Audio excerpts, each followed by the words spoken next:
Hey,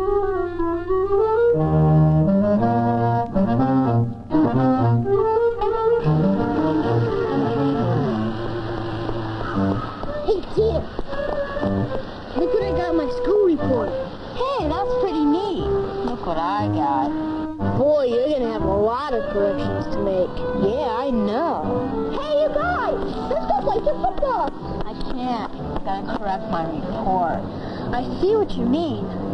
You know, Tim, you should use a dictionary whenever you write something.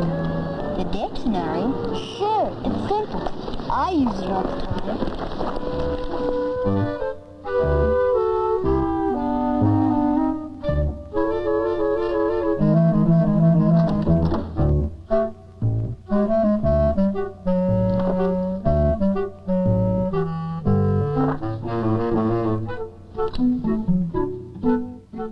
I could have sworn I had a dictionary someplace.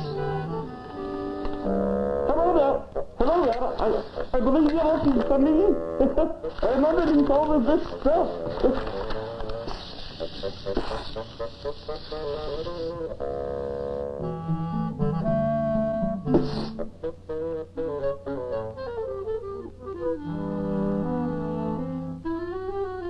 Well, I didn't need the dictionary anyway.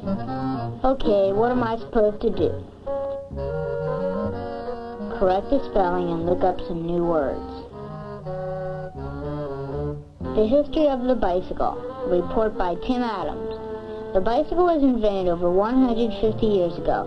At first it was made out of wood and had no pedals. Pedals? Now why did you mark that wrong? I spelled it all right.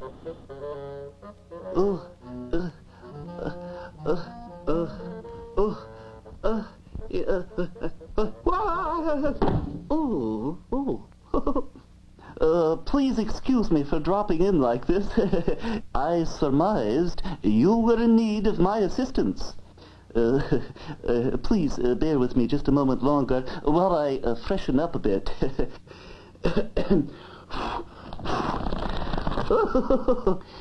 There. I feel much better. I've been neglected so long up there on that lonely shelf that I feel the need to properly introduce myself.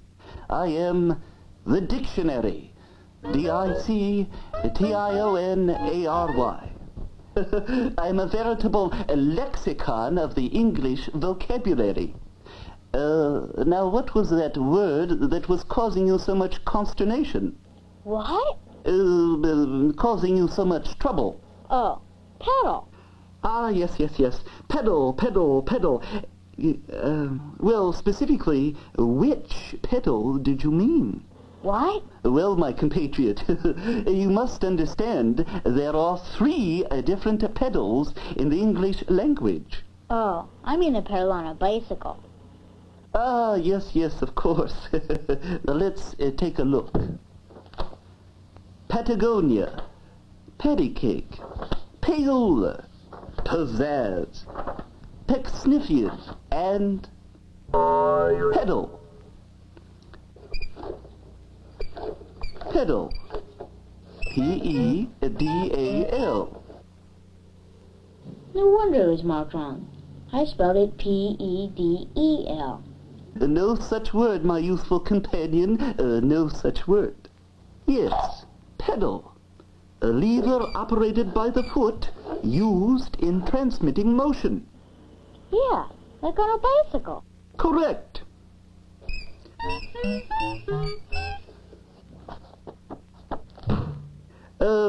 May I give your paper a swift perusal? A cursory inspection. A quick looking over. Oh, yeah. Ooh. My word. Misspellings, and I say dreadful repetition.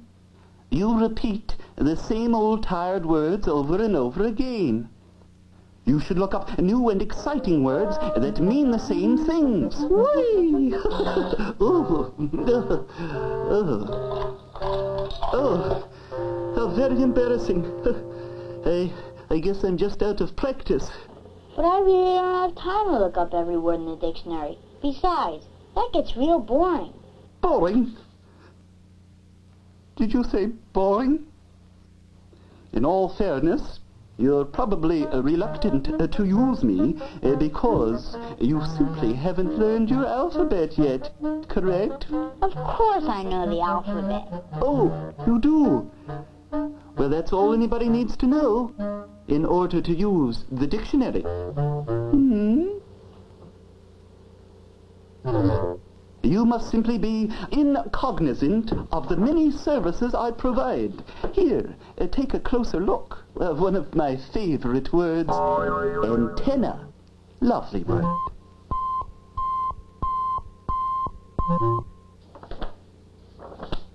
This is another one of my favorite pages, the definition of a baseball.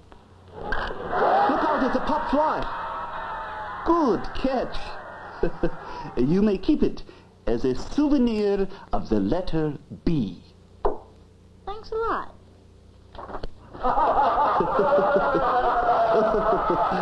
I always find this page rather amusing. The definition of laughter.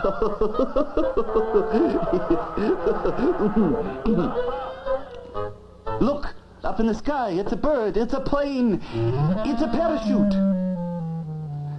That's always an exciting page, don't you agree?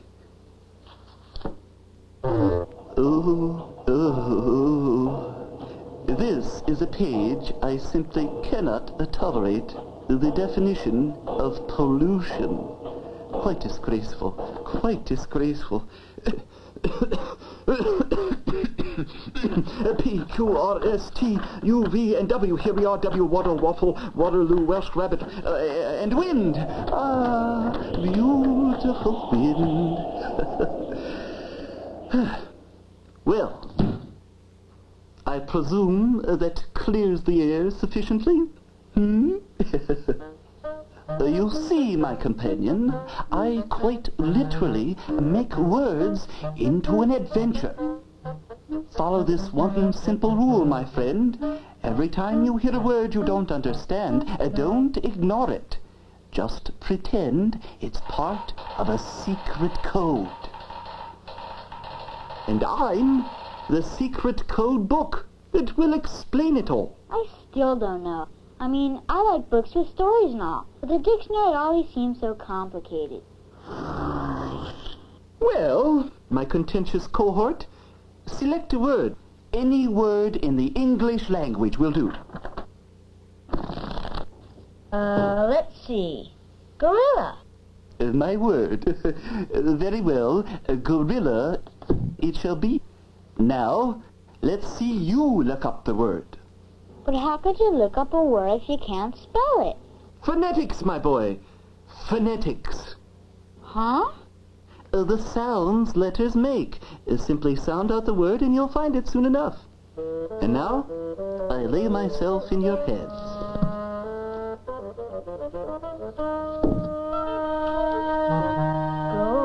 Gorilla. One bit of advice.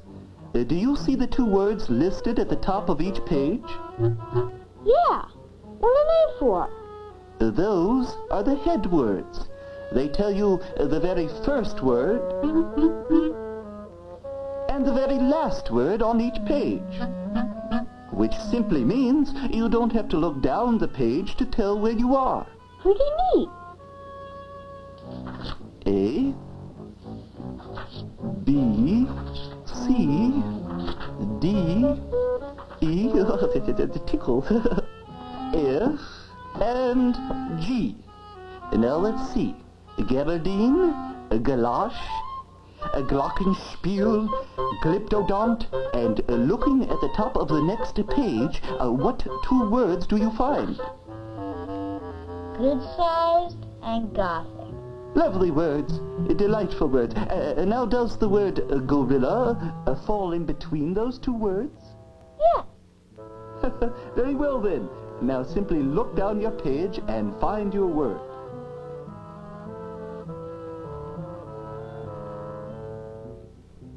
Here it is. Gorilla. I found it. Down, boy! Down, you barbarous beast! Get back there, you belligerent brute! You vicious vertebrate! Quiet down! You the largest anthropoid ape! Quiet down, I say! You hairy mammal! You terrible beast!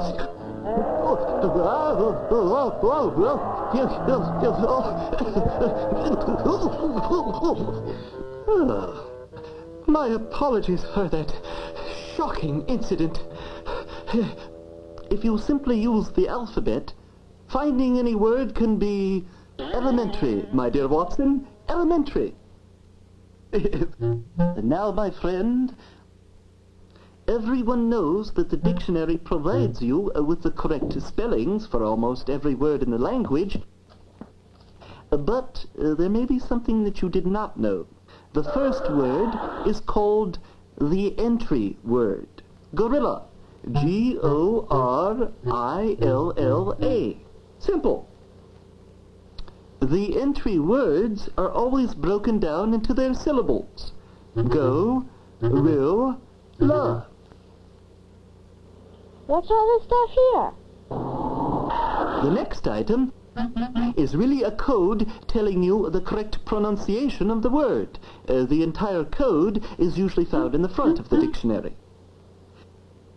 These upside-down E's tell you it's an sound. Ga, ril, you see? Yeah. What's this line here? That tiny little mark, my perceptive pal, is more important than it looks. It's an accent mark that indicates which syllable you should stress when you pronounce the word. If we didn't know which syllables to stress, we would most assuredly say silly things like dune buggy instead of dune buggy.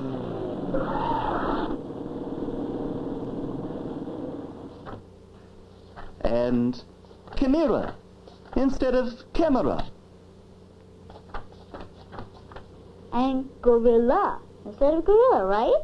Why, yes. You can therefore see if we stress the wrong syllable, we can sound pretty silly. Yeah. What's this little letter stand for? Ah, how very observant of you. That letter tells you the parts of speech of each word, whether it's a noun, as it is here, or a verb, an adjective, an adverb, a pronoun, or what have you. What's all this stuff here?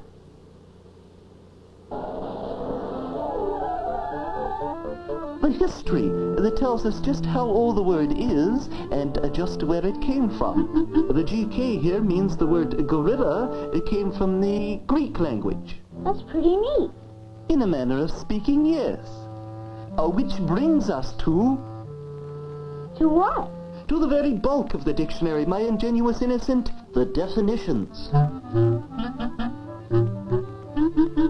Since many words have more than one sense, or definition, each different one is listed by number. Wow! I didn't realize the dictionary had so much in it. Alas, most people don't. In addition to definitions, I list synonyms. And I even contain brief biographical notes on famous people. General George Armstrong Custer, for example.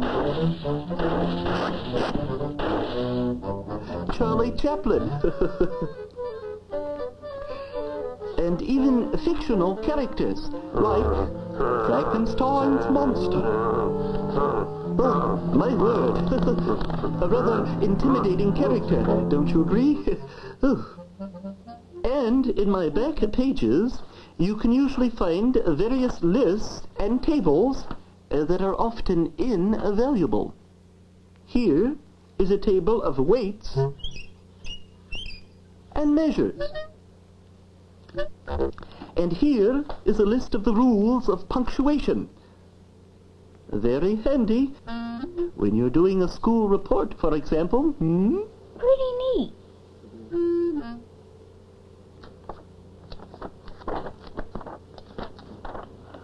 You sure cover a lot of things. Well, I try. Ugh. Now, might I suggest we get down to work on your report and make a concerted attempt at correcting some of these mistakes. Here in the first paragraph, you use the word old 3 times. What about using some synonyms for that word? Yeah. Waited for us. Did you get your homework done all right? Yeah, I just used my dictionary, and man, it was simple. That's what I've been telling you all along. Yeah. Using the dictionary is always an adventure.